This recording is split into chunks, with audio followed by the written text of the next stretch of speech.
Poultry মুরগির গোস্ত ভাজির নাম আবার চিকেন ফ্রাই। ঢঙে আর বাঁচলাম না। তেওরা বাজারে উঠে নাম হয়েছে খেসারি।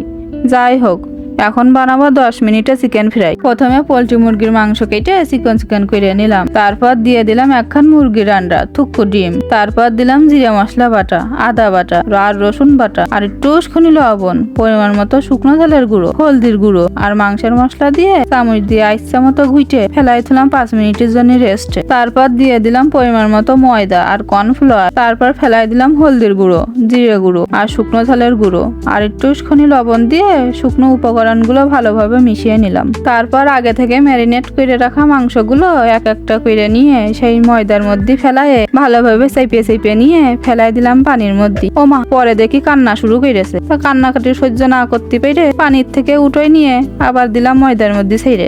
এইবার ভালো করে চেপে নিয়ে মাথা ধীরে ঝাড়া দিলাম যাতে হাত পা গুলো বেরোয় যায়। দেখো দিনি কি সুন্দর হয়ে গেছে। এবার কড়ার মধ্যে ঘপ ঘপ করে তেল ঢেলে দিয়ে ফেলাই দিলাম চিকেন গুলো। চুলোর আঁচটা কমাই দিয়ে একটু সময় ধরে এপিট ওপিট করে লাল লাল করে ভেজে নিলেই তৈরি হয়ে গেল মুসমুসে মজাদার চিকেন ফ্রাই। এবার টমেটো সস দিয়ে গরম গরম মুখের মধ্যে দিলি মনে লাড্ডু ফুটবে।